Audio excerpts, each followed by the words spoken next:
تکفیر کے مخالف ہیں اور ہماری صفوں میں داخل ہیں۔ اس سے پہلے کہ چند مسائل بیان کیے جائیں، ایک خاص موضوع کی جانب توجہ دلائی جائے کہ کچھ جوہلا، اور ان جوہلا میں بھی ایک اچھی بڑی تعداد ہے ان افراد کی کہ جو اپنے آپ کو کنورٹڈ ظاہر کر رہے ہیں اور مذہب اہل بیت میں داخل ہوئے ہیں اور بدقسمتی سے منبر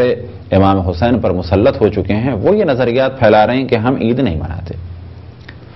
اور دلیل کے طور پہ یہ پیش کرتے ہیں کہ شہادت امام مولا امیر المؤمنین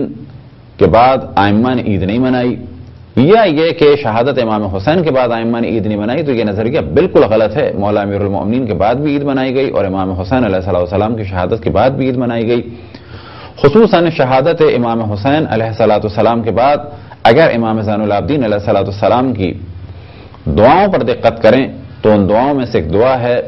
عید الفطر اور عید الاضحیٰ کی دعا۔ اب اس سے اندازہ لگایا جا سکتا ہے کہ یہ دعا شہادت امام حسین کے بعد کی ہے، جب امام زین العابدین علیہ السلام عید الفطر اور عید الاضحیٰ کی دعا دیں اور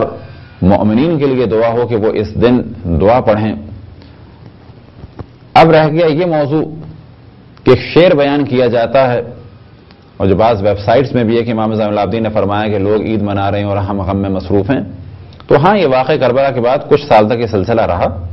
لیکن اس کے بعد عید منائی گئی، اور بلا شک اگلے مرحلے میں امام محمد باقر علیہ السلام اور پھر امام جعفر صادق علیہ السلام اور بعد میں باقی ائمہ علیہم السلام نے عید بھی منائی، عید کے احکام بھی بیان کیے، لہٰذا عید کی نماز کا طریقہ ہو یا عید کے مستحب اعمال ہوں، غسل ہو، خوشبو لگانا ہو، اچھا لباس پہننا ہو، مومنین سے ملنا ہو، یہ ساری چیزیں واقع کربلا کے بعد بھی ائمہ نے بیان کی، اور کبھی بھی کسی امام نے یہ نہیں فرمایا کہ عید نہ منائی جائے۔ اب یہاں پہ ایک اور سوال ذہن میں آتا ہے کہ عید کے دن سوگ منایا جائے، تو کہا جائے گا عید کے دن سوگ منانا تعلیمات ائمہ کے بالکل خلاف ہے، ہمیں عید منانی ہے جس طریقے سے ائمہ نے عید منانے کا حکم دیا۔ رہ گیا مسئلہ یہ کہ عید کے دن گانے سنے جا سکتے ہیں، تو یاد رکھیں عید ایک مقدس دن ہے، چاہے واقع کربلا ہوتا یا نہ ہوتا، گانے سننا تو ہر صورت میں حرام ہے۔ اب اگر کوئی عید کو یوم سوگ کہے یا سیاہ لباس پہنے تو یہ تعلیمات ائمہ کے بالکل خلاف ہے، اور کسی بھی شخص کو یہ حق نہیں پہنچتا کہ وہ اپنے آپ کو ائمہ علیہم السلام سے زیادہ واقع کربلا سے محبت کرنے والا ثابت کرنے کی کوشش کرے، کیونکہ جب امام زین العابدین علیہ السلام ہی نماز عید الفطر اور عید الفطر کی دعائیں اور عید الاضحیٰ کی دعائیں بیان کر چکے ہیں، تو پھر اب کسی بھی شخص کو، خصوصاً جو دشمن ہماری صفوں میں کنورٹ کر کے ظاہر کنورٹڈ شیعہ بنا کر داخل کیے جا رہے ہیں، ان سے امت کو بچنا چاہیے۔ اب یہ کہنا کہ عید کے دن امام حسین کا ذکر نہ کیا جائے، تو ہم جواب دیں گے عید کے دن امام حسین کا ذکر کیا جائے، لیکن اس طریقے سے کیا جائے جس طریقے سے ائمہ علیہم السلام نے ارشاد فرمایا ہے، اور وہ ہے ذکر امام حسین کس صورت میں؟ زیارت روز عید فطر اور زیارت روز عید الاضحیٰ کی صورت میں۔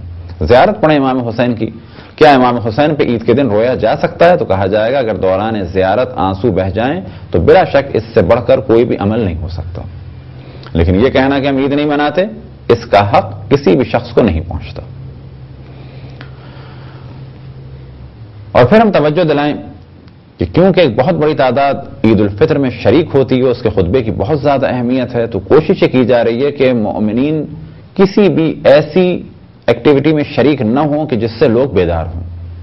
لہذا خصوصاً ہمارے انڈیا پاکستان میں دیکھا جا سکتا ہے کہ مساجد میں مساجد کی انتظامیہ کی جانب سے مومنین کی تعلیم و تربیت کے لیے تو کسی قسم کا کوئی کام ہی نہیں ہوتا۔ ہاں یہ ہو سکتا ہے کہ سارے سال چندہ جمع کیا جائے، اس کے بعد کسی انتہائی بے دین قسم کے اور جاہل قسم کے ذاکر کو 10 لاکھ روپے دے کے مومنین کو دین سے دور کروایا جائے، یہ تو ہو رہا ہے۔ لیکن ایک عجیب تعجب کی بات ہے کہ سال کے 365 دن مساجد کی انتظامیہ کی جانب سے مساجد میں آنے والے مومنین اور مومنات کی تعلیم و تربیت کا ذرہ برابر اہتمام نہیں کیا جاتا، بلکہ بعض جگہ تو عالم یہ ہے کہ اگر مساجد میں درس رکھنا بھی چاہیں تو انتظامیہ اجازت نہیں دیتی۔ تو اس جانب توجہ رہے بانیان مجالس کی اور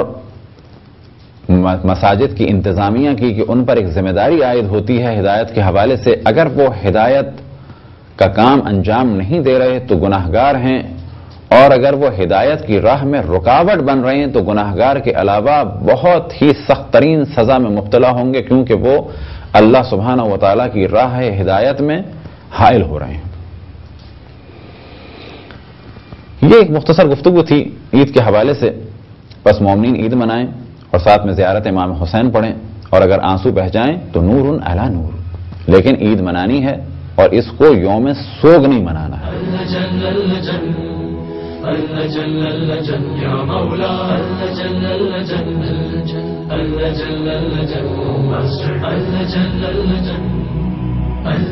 يا صاحب السماء